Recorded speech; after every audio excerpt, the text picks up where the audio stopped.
Coming up today, emotions are running high again as South and North Koreans reunite for the second of 3 precious days together after decades apart. The United States says it has no interest in seeking a peace treaty with North Korea. It says Pyongyang will only have the security it craves when it abandons its nuclear weapons. Plus, Britain lays on a gold-plated, diamond-encrusted welcome to the visiting Chinese president amid criticism over human rights and cheap Chinese steel imports. Stay tuned for these stories and more.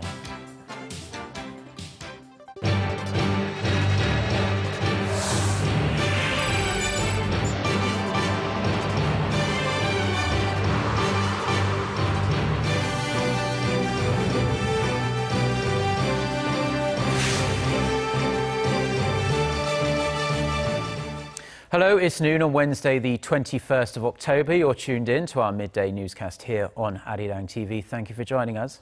I'm Mark Broome. And we start with the second day of family reunions taking place at the Mount Kumgang resort in North Korea.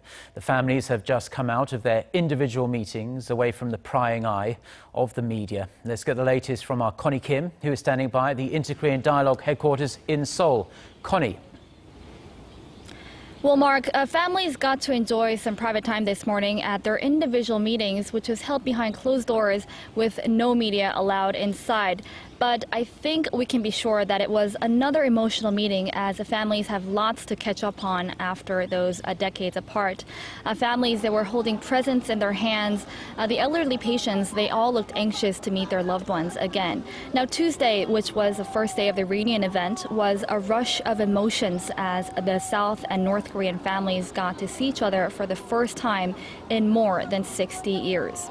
Now, as we were faxed descriptions of the reunions, everyone had heartbreaking stories of their own, like the brother and sister that had the chance to see each other again.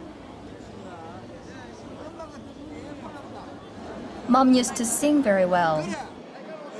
When I woke up at night, Mom would shed tears. My dream has come true because you're still alive. I finally get to see you. I thought I'd never see you again.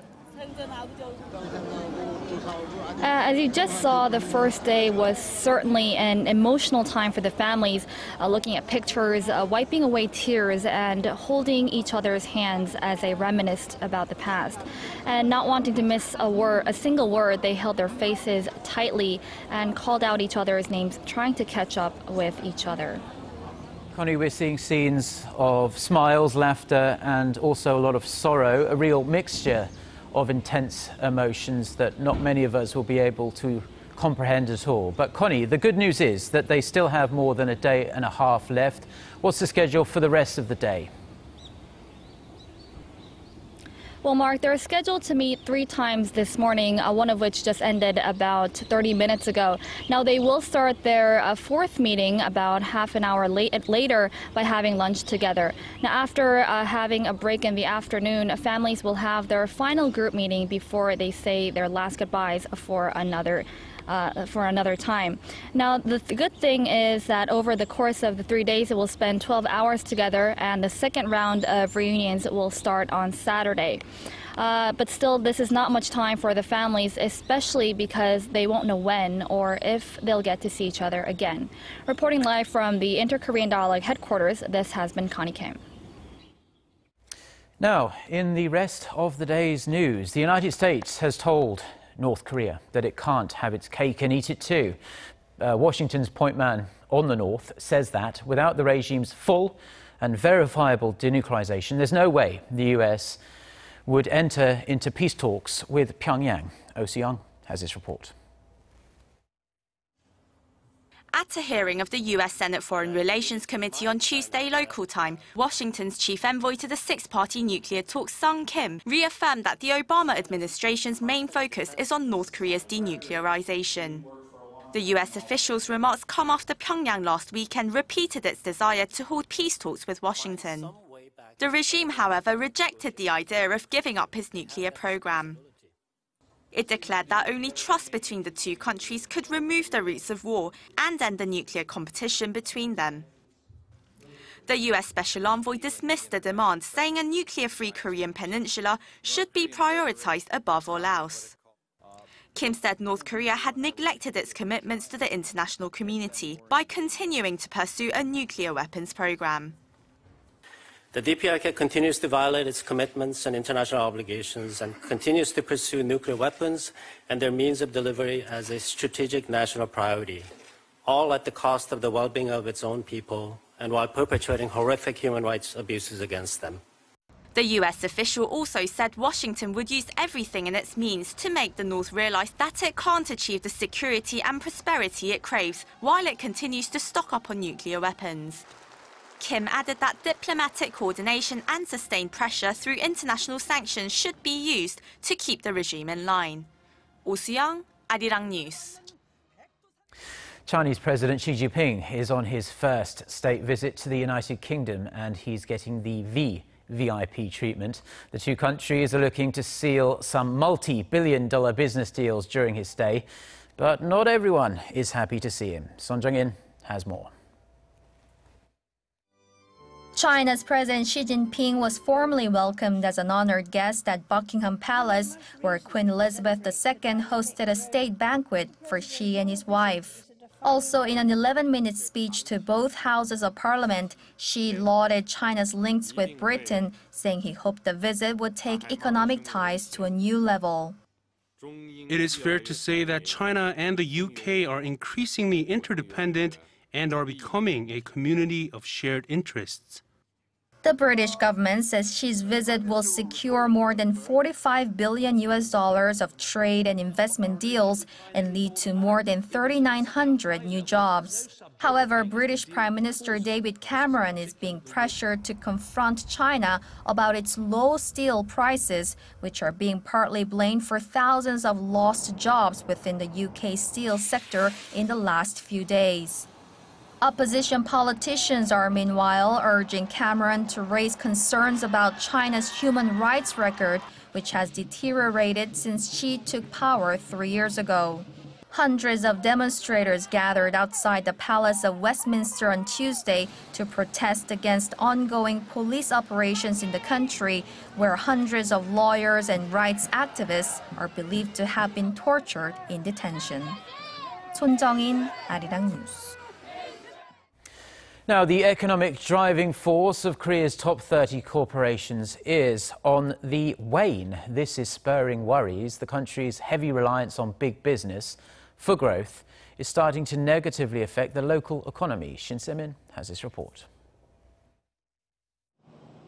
Korea's top 30 corporations generated economic value worth 207 trillion won, or over $183 billion in the past year, down 0.6% from the year before. According to a report by CEO Score, an online corporate productivity evaluation service provider, the combined rate for affiliates of the top 30 conglomerates backtracked, posting economic value equivalent to 14.6% of GDP in 2014. That 0.5% drop in GDP growth comes as the country's leading firms, making up 15% of GDP, have dwindled on the back of slowing global demand.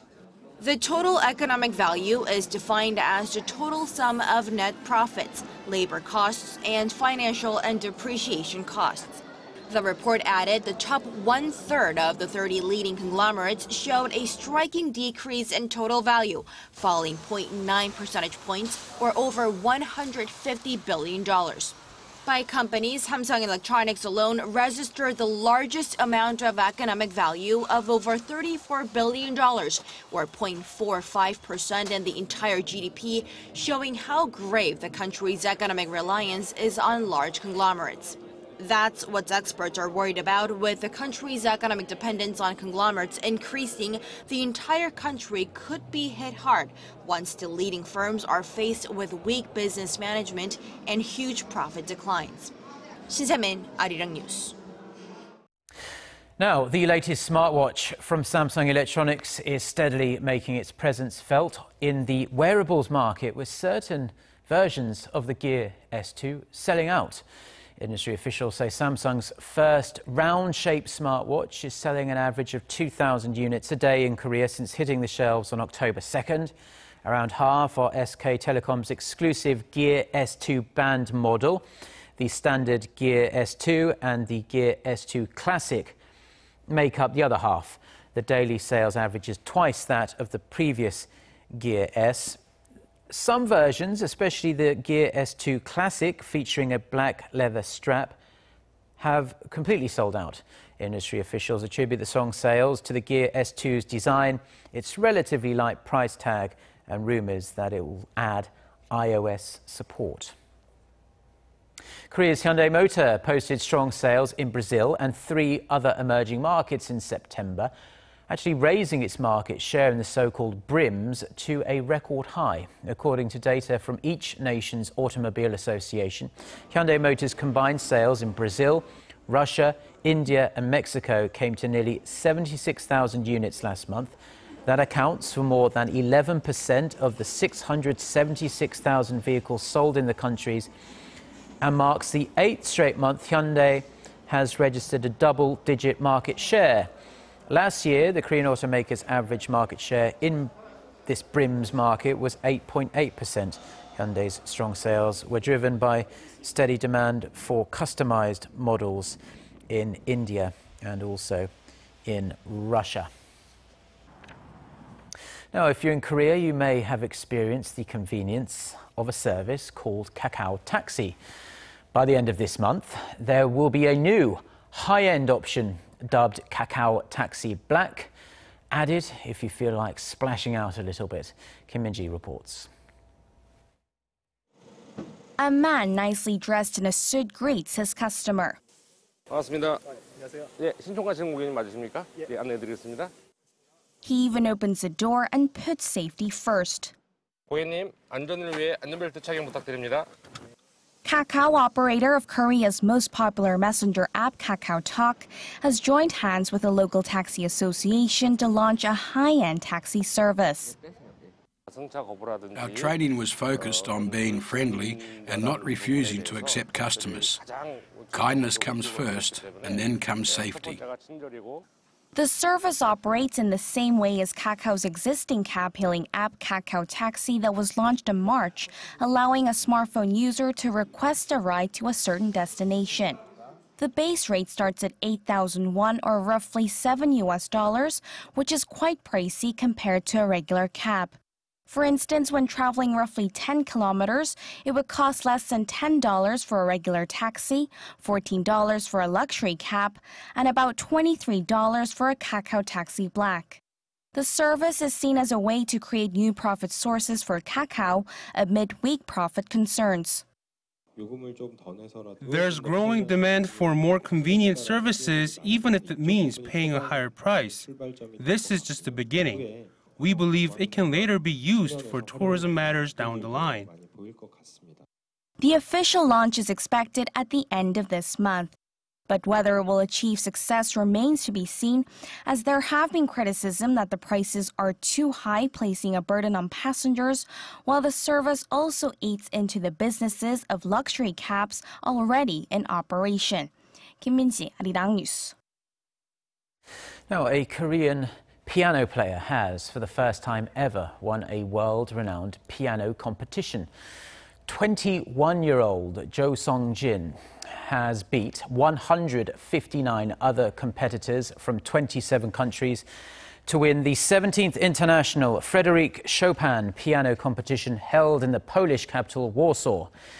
Jo won the $37,000 prize money and will be given the opportunity to perform around Europe and Asia. The Chopin Piano Competition is one of the 3 top piano competitions in the world, held every 5 years since 1927 in the composer's home city. Now, it was on this day in 1989 that Marty McFly, a character played by Michael J. Fox, travelled from 1989 to 2015. Now, it's difficult to believe that 3 decades ago, video calls and smart glasses were already in use. And this was the imagination, of course, of the hit movie Back to the Future, the 2nd edition. Our Kim Ji-yeon tells us what parts of the movie have become reality.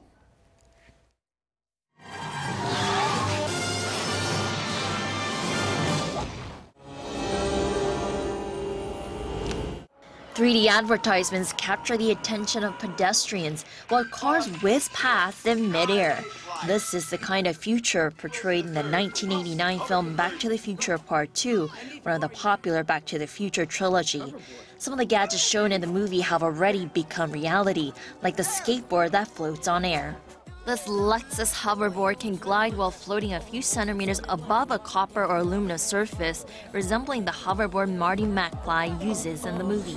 Also, the glasses worn by the characters to call someone or watch TV mirror the Google Glass, while video calls similar to today's Skype and FaceTime services are also depicted in the second installment of the trilogy, which generated more than $950 million at the box office. Live when it opened, started coming up to me saying how much they loved the movie, and I saw that it kind of ironically for a time travel movie, it had timelessness. It existed apart from its period. The movie missed on some parts, though. It failed to predict the emergence of smartphones, and flying cars definitely haven't been invented yet. Kim Jung, Arirang News.